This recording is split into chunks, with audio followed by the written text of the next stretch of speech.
is that? Unsolicited single-person clap. I'm not sure if it was a clap or somebody farted. It's like, oh, a TV show's starting. Oh, I can't help myself.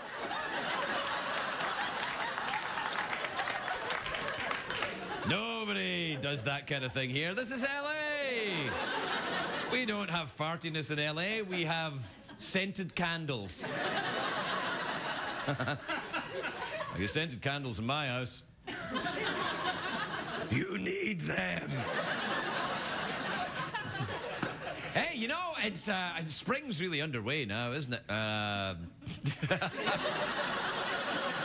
was trying to be like a proper, you know, late night guy. Hey, spring's underway.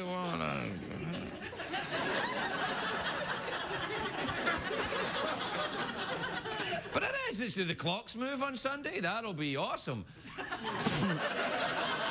I like spring. Do you know why? Because they say, who was it that said, in spring a young man's thoughts turn to those of sexiness? Who was that?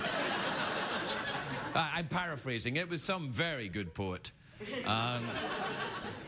But I do... Shakespeare, I think, actually. He was English, but he was all right. And he wore big poofy trousers in which he would keep his genius. Anyway, spring, I don't know if it has this effect on you, but spring, you know, it gets me going. No, like, you know, during the winter, I'm like, sex, who cares? When's Santa coming? You know, but then... Not like that, grow up. But spring, you know, when spring comes along, I feel, you know, I'm like a lamb in the meadows. I get kind of frisky, you know. I feel myself gambling. Not gambling. Gambling. Like this. You can't gamble like this. If you go to Vegas and do that at a craps table, you get people are like, what the hell are you doing? Like, I'm gambling. No. Gambling is what we do. You're not gambling. Anyway, the thing to know is that it's Friday, March 12th, and as part of the ongoing CBS PSAs, just to remind you that on Sunday, the clocks will go forward 1 hour. You have to do this on television when you're being sincere about something.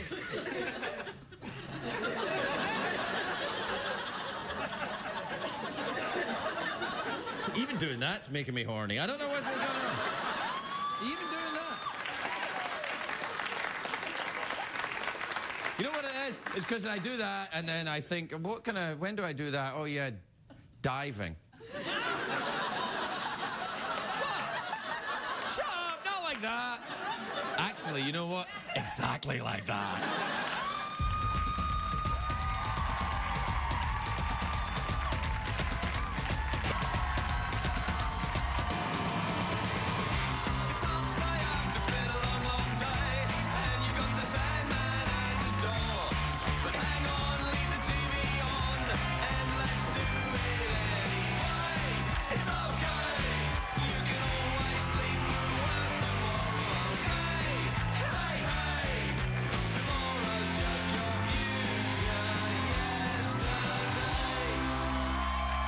Ladies and gentlemen, Ferguson.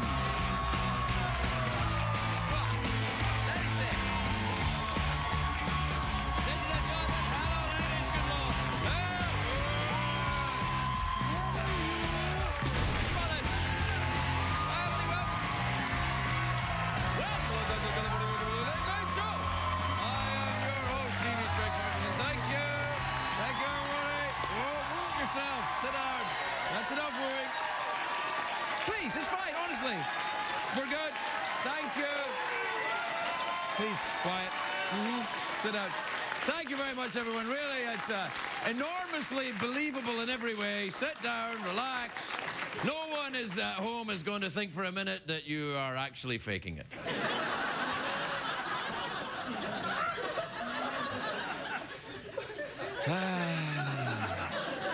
You know what?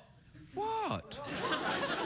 No, it's a rhetorical question. You don't have to say what. Do you know what? What? I'll tell you then. Sidekick. What kind of a day is it today? See what I'm doing there? You know what I'm doing there, by the way? That's called tonguing the joke. It's true. What you do, it's an old vaudeville technique. When you've got a bit of a joke, you kind of... Hey, hi, lady. Hey, like that. Yeah. Of course, it helps to have an actual joke when you do it. Anyway, it's a great day for America, everybody. Yes, it is. Yes, it is. It's a great day for America. Friday, March the 12th. Friday, March the 12th, everybody. Yep, 12 days into March. It's the old March the 12th day. Old 12th of March. 3 more days to the Ides of March. They'll be on Monday. Not a good day if you're a Roman emperor.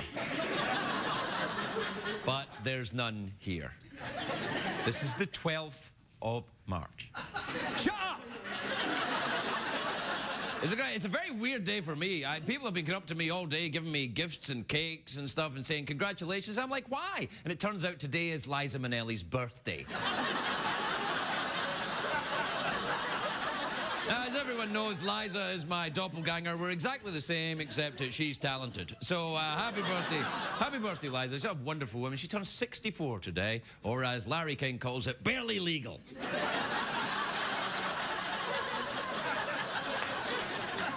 Also, don't forget, that daylight savings begins on Sunday. That's when we lose an hour.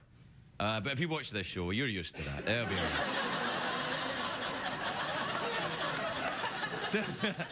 There's some big movies opening today. Really? Yeah. There's a movie called The Green Zone, which is opening. You've seen the ads everywhere. It's the action movie with Matt Damon as an army officer in Iraq looking for weapons of mass destruction. Spoiler alert.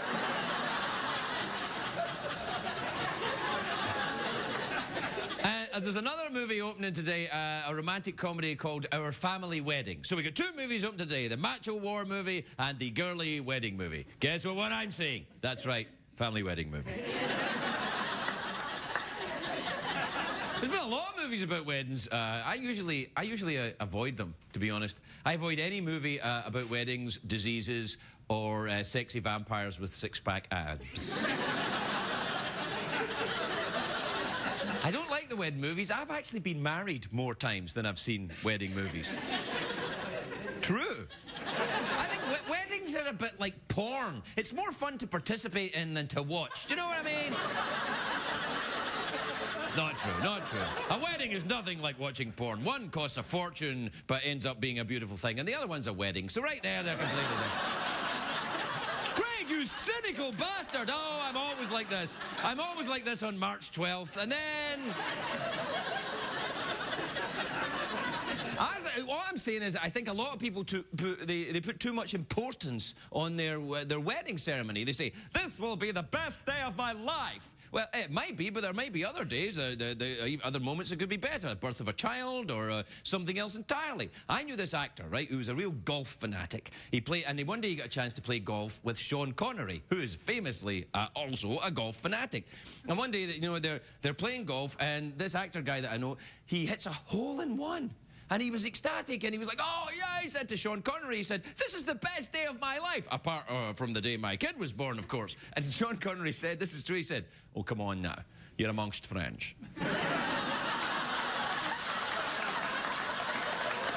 Guy was like... What am I talking about? Oh, yeah, weddings. Now, some people say that the day before your wedding is your last day of freedom, but I say you really become free once you're married. I have to say that, or I won't get my...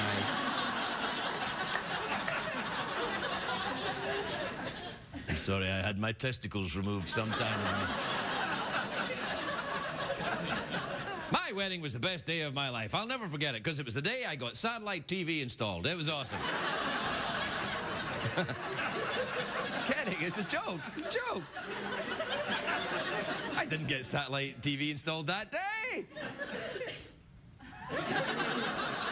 What I'm saying is that some people sometimes forget that a wedding is not a marriage. A wedding is just a party on the first day of a marriage. Of course, people still get really excited about weddings. Some people are very excited about it. These people are called women. I look forward to your letters. Of course, men get excited about weddings too, usually men who are marrying other men. Right now, at this very moment, the California Supreme Court is arguing whether it's constitutional for gay people to get married. You know what's interesting? The two lawyers that are fighting for gay marriage, the lawyers that are fighting for gay marriage, are the same two lawyers who fought against each other over the Bush-Gore 2000 presidential campaign. I think it's obvious what happened here. The two lawyers fell in love. It should be a romantic movie, one of them running through the airport in the rain with his shirt all coming off. I want to thumb through your briefs for the rest of my life.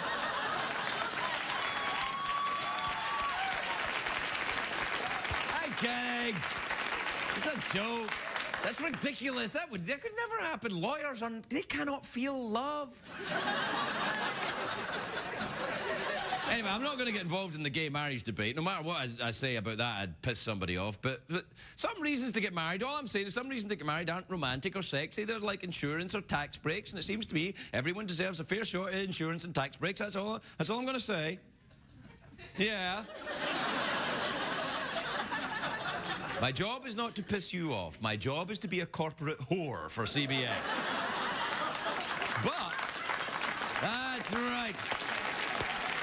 That's right, whore. Dance for us. Well, there you are.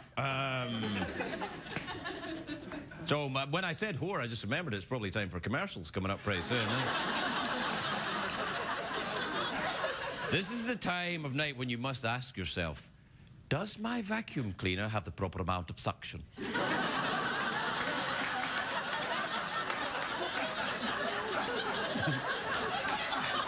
Well, does it? Does your vacuum cleaner have the proper amount of suction? Because if it doesn't, you need that ball vacuum cleaner.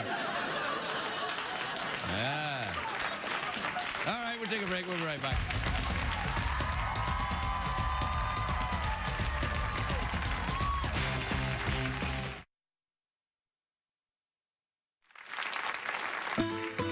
And now, Craig's Spanish word of the day. Today's word is gravedad. Gravedad. Welcome back, everybody. Welcome back. Feliz gravedad. Feliz gravedad. I want to wish you happy gravity.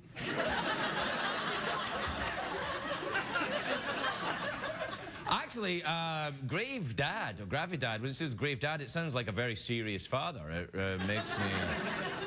I'm afraid your allowance is going to have to be cut short. We've become poor. Father, why are you talking like an Englishman? It's my hobby. Some fathers like to sail, some play golf. I talk like an Englishman. We don't have money for anything else, I'm afraid.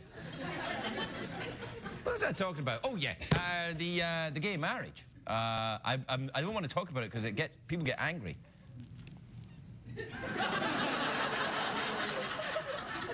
You know, some gay people don't even support gay marriage. I'm like, what? But Rupert Everett, the actor, has spoken out against gay marriage, and he's gay. He's about as gay as, well, there's no, you're either gay or you're not. It's not like there's levels of gay.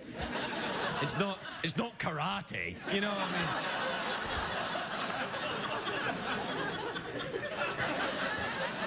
Now, anyway, Rupert Everett, I'm saying he's gay. He's very vocal about the gay issues. In the news recently, he said that gay actors should stay in the closet because, he said, if you come out the closet, your acting career will be over, and you'll just have to pay gay men over and over. And I'm thinking, Rupert Everett's got a pretty good acting career, isn't he? I mean, if he's getting annoyed about playing gay characters all the time, maybe it's something to do with the choices he made. I mean, when he was in that movie, he played Julia Roberts' gay best friend, and he's the one where he's Madonna's gay best friend. Kind of like, I see a pattern emerging. Do you have a picture of Rupert Everett? See, now right there. I've got a feeling I'm getting myself into terrible trouble here.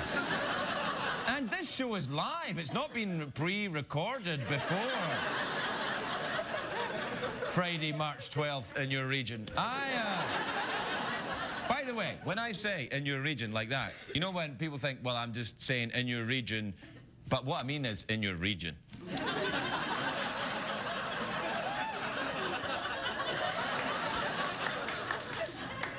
Yes. Yes, sexy regions. Mind you, if you're attracted to someone, well, all of them is sexy pretty much. It's not like, oh, I'm very attracted to that woman apart from her leg. One of her legs I'm not attracted to. It's not, I mean, at least I don't. If I'm attracted to someone, I take the whole thing, you know? I'm not like, well, I'll take this, that, and that. No, you take the whole business, and oh gosh, I'm getting myself in terrible trouble. The Spanish word of the day is gravidad. Feliz gravidad, everybody. We'll be right back.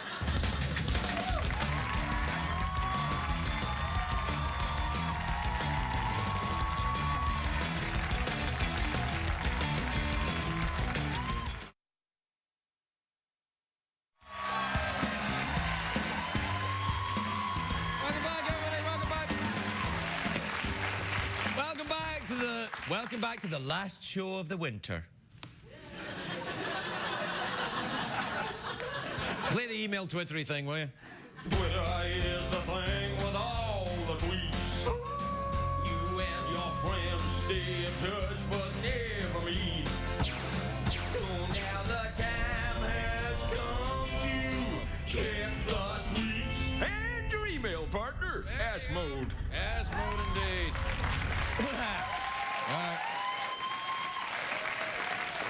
All right, this is an email. It's from Stephanie in Grand Prairie in Texas, who says, hey, Craig, I've been with my boyfriend for about 7 years. We also have a 10-month-old daughter. Do you think it is worth getting married now? And do you think marriage changes anything? It's not going to change anything for you.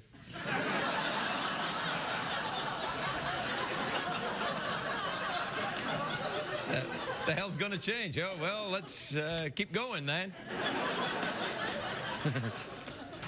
This is also an email. This is from Hayden in Richmond Hill in Ontario. It says, Dear Craig, do you think that Hayden is a woman's name? Yes. Yes, I do. Isn't it?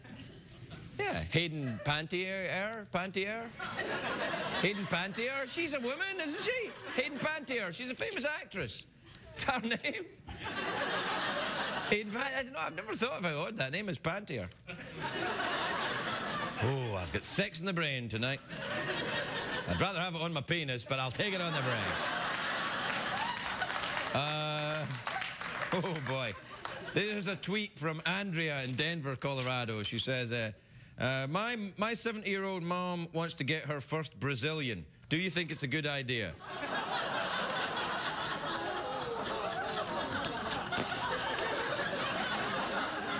Her first Brazilian what? Coffee?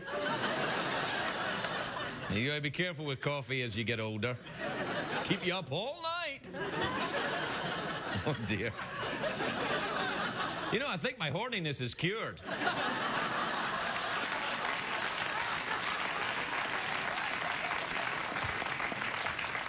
All right, this is from Ashton in Lubbock, Texas. A Twitter from Ashton?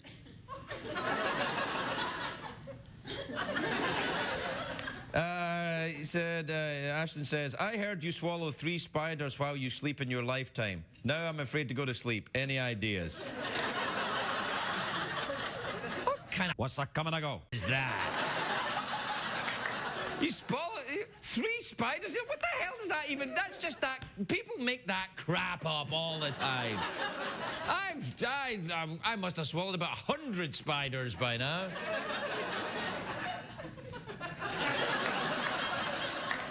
I'm kidding. I've never swallowed a spider. Spiders are our friends. Please email someone else. All right, this is from Matt in Portland in Oregon, who says, Dear Craig, my wife insists you used to be a hand model, and I say otherwise. Please set the record straight and tell her it's bunk. Actually, well, I don't know. Look at these babies. See that? Yeah. I'm not exactly I was never, you know, it was never a career thing, but I did get a couple of hand jobs when I first moved to LA.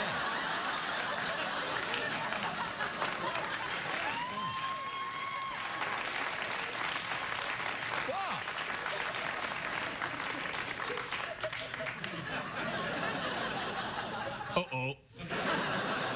All right, we have to take a break. We'll be right back, everybody. We'll be right back.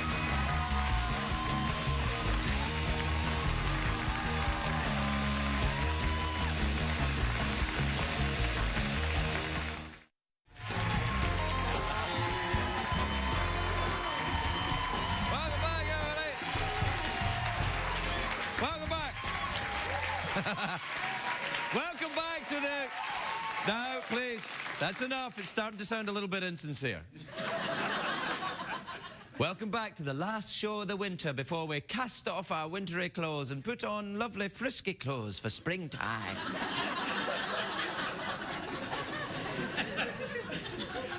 My first guest tonight is a Hollywood icon. He's a good friend of the show. He's gorgeous. He's tall. He's got a tan. He's George Hamilton, everybody. George Hamilton.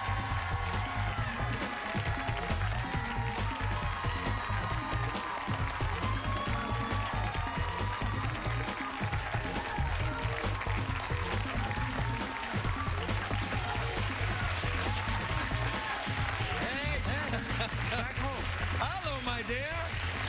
How's it lovely? I love it. I love being with you. I just love being with you. I just like to sit over there and be like, you know, like with Johnny and, you know, what was his name? Ed McMahon. Ed. Yes, I would love to do that. Oh, that was funny what you just said. Didn't matter. Yeah, I've already got a sidekick, though. Keep along. Use that. Yeah, I've got a sidekick here.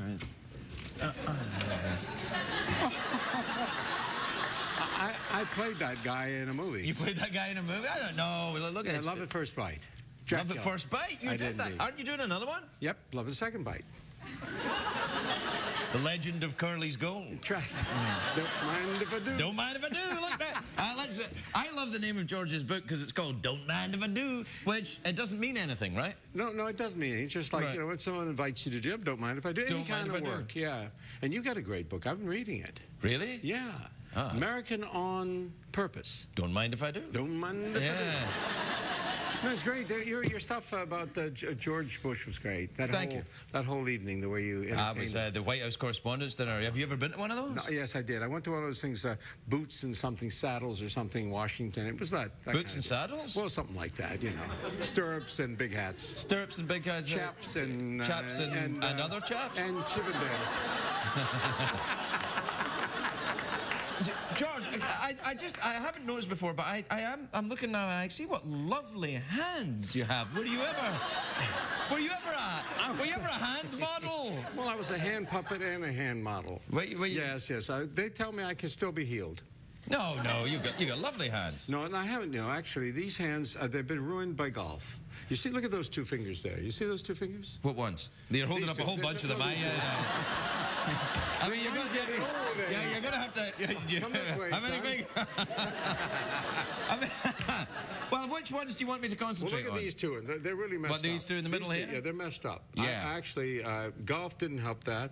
And then I fell doing this show out in Australia where I did Don't Mind If I Do. Don't mind if you do. Oh, I did. No, I did. the name of the show was...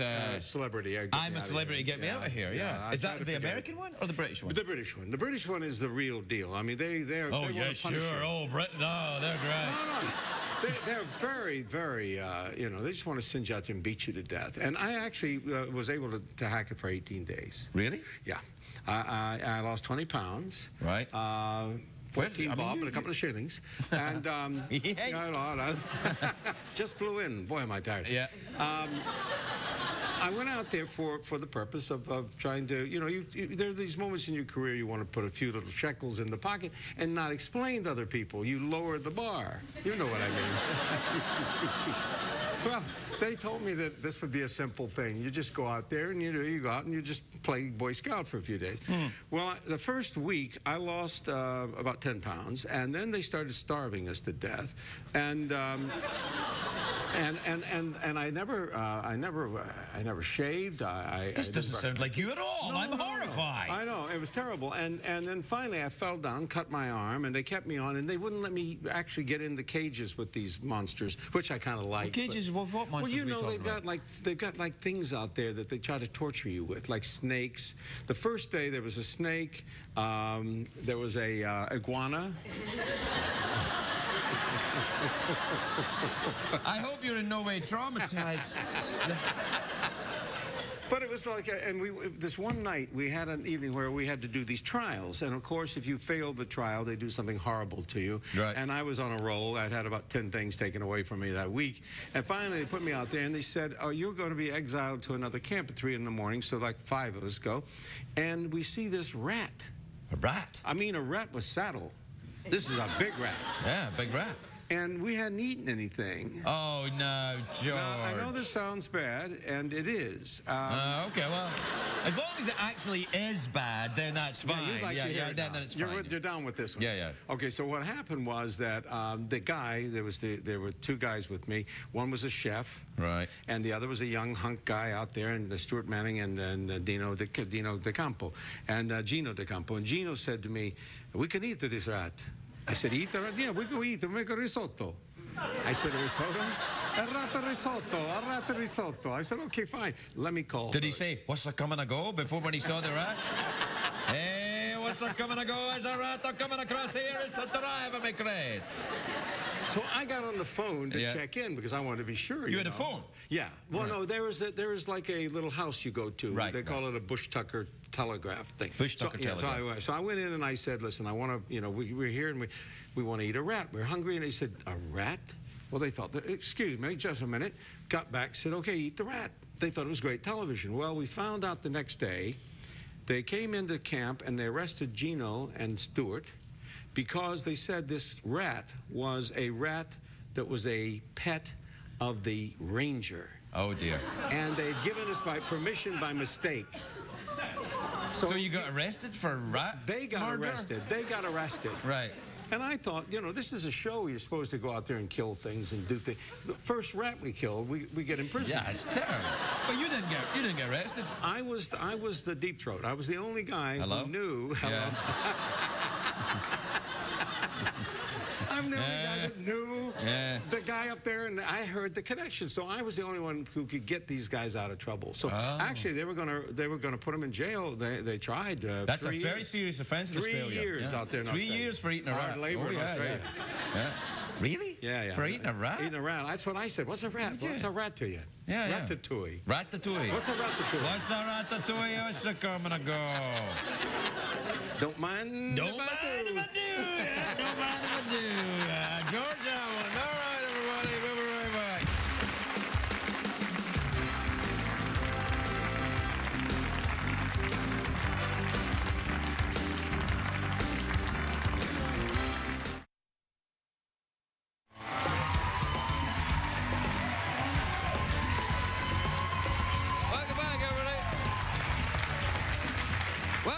Welcome back to the last show of winter or the first show of spring, depending on the time, in your region.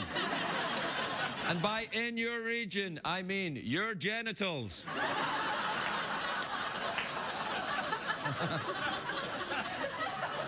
Don't you judge me, young woman. Do not judge me. My next guest tonight is a NASA astronaut, and I'm thinking, he is slumming it here. He's featured in the new IMAX film, The Hubble 3D, which is in theaters March the 19th. Take a look at this. 4 stories underwater, there's an entire shuttle cargo bay and a life-size model of Hubble. Motion is stopped. Substantial.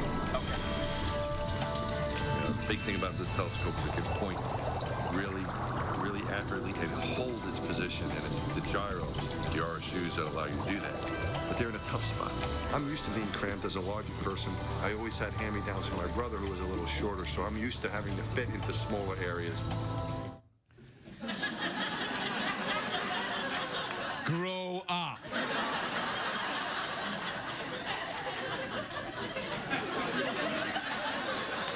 Let's welcome Mike Massimino, everybody. Mike Massimino.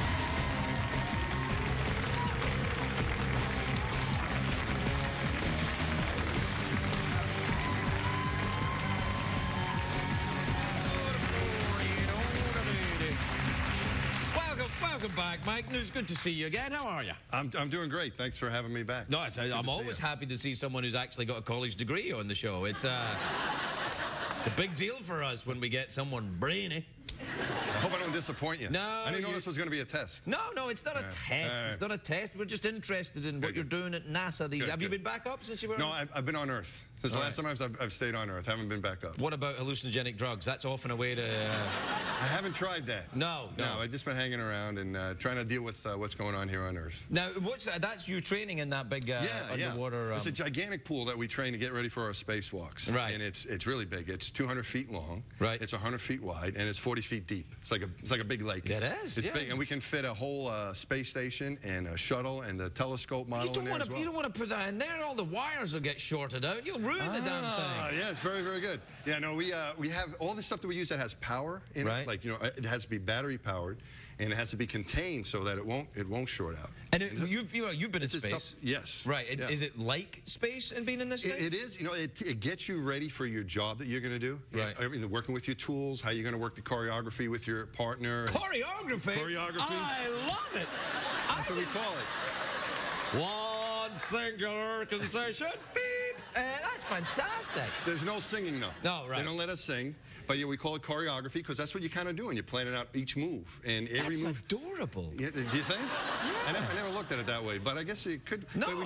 But every little move has to be planned out, and so we practice that. And you're ready for that when you get to space. You feel very comfortable with it. When I went to the telescope the first time and worked on it, I remember closing a door of I changed out a reaction wheel, a thing that spins and points the telescope. I know what a reaction wheel is. Do I look stupid to you? That'll be part of the test. Yeah.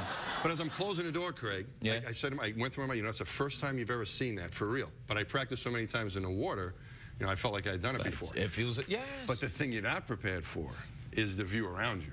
Oh, yeah. That's there's no way to replicate the beauty of the Earth in the background as you're doing your work. That's pretty nice. The stuff you get to see. Oh, that's lovely. It prepares you for part of it, but not for the whole experience. Does it mess with your mind when you come back? Like, do you kind of look up the space and go, oh, God, I'm so bored here with gravity?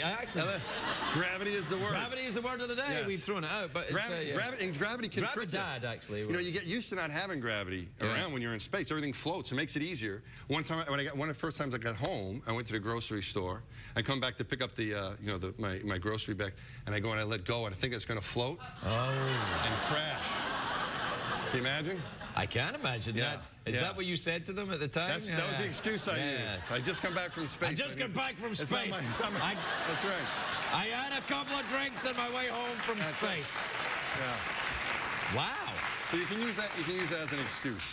That's and does your muscle tone does it all? I'm only up for 2 weeks, so it's not that bad. You feel actually when you get back, you feel like a little off balance. Things seem a little heavier to you, but after a few hours, you feel much better. Just a couple hours. Just a couple hours. But what about sleeping in zero gravity? Oh, that's pretty cool. Yeah. Because what you're doing, you're inside of a sleeping bag, and we tie up the sleeping bag. We have little hooks, so you don't want to be getting in your sleeping bag and then knocking into people or banging your head, waking up. No, you'd be like, oh, sorry, I floated over to your bunk. That would be bad. Exactly. Yeah.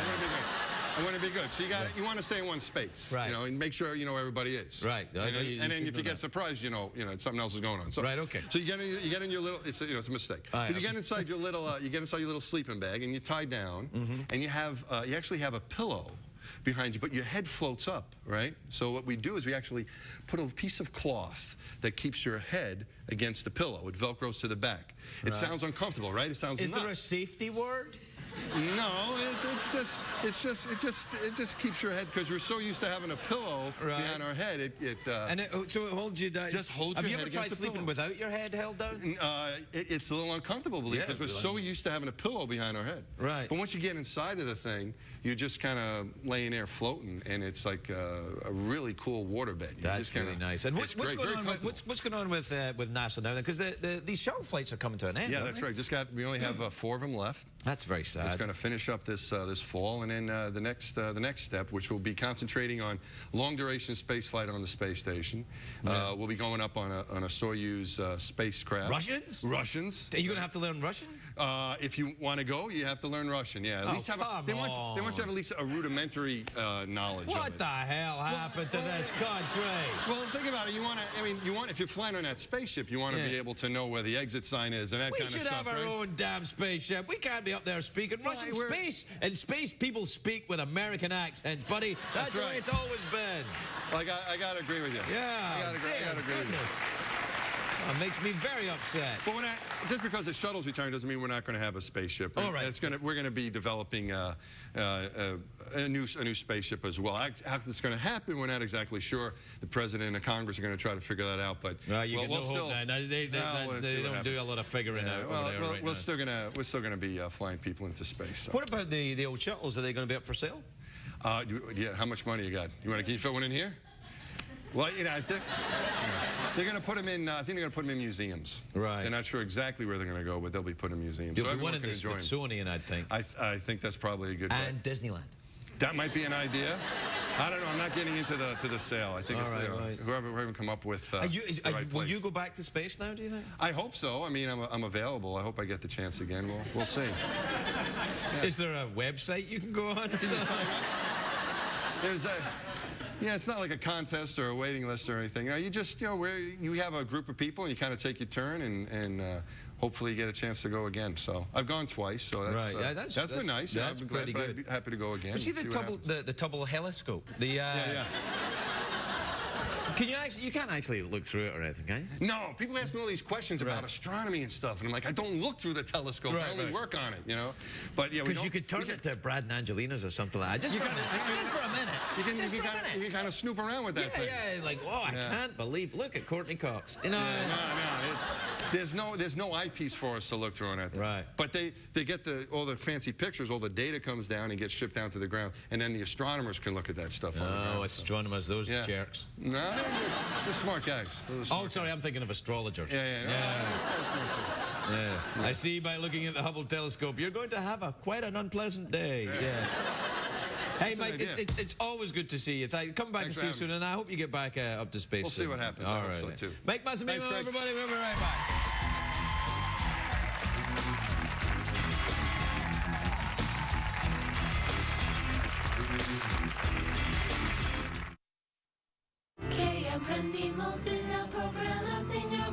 ¡Qué chistoso!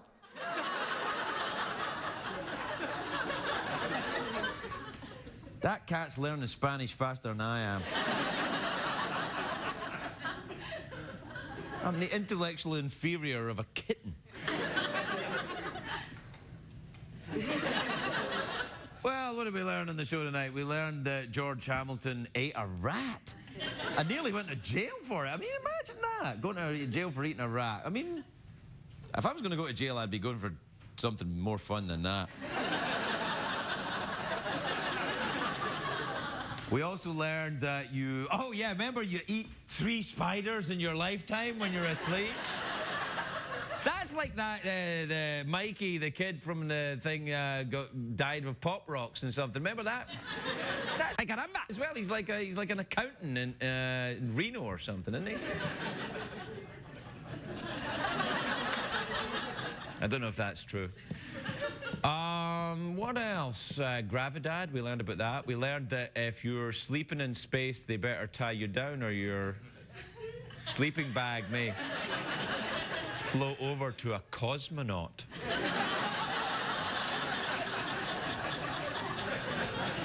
I mean, astronaut sounds pretty cool, doesn't it? But cosmonaut, that sounds good. That sounds good. Cosmonaut. What do you do? I'm a cosmonaut. Well, it's reaching the end of the show tonight, so we have to have Rebecca come out and say good night. Rebecca, come over to the... please welcome Rebecca, everybody. She's... when you're ready, Rebecca, I'll wait here. I'll just... Off you go, whenever you want. Good night, everybody. There you go. Isn't that adorable?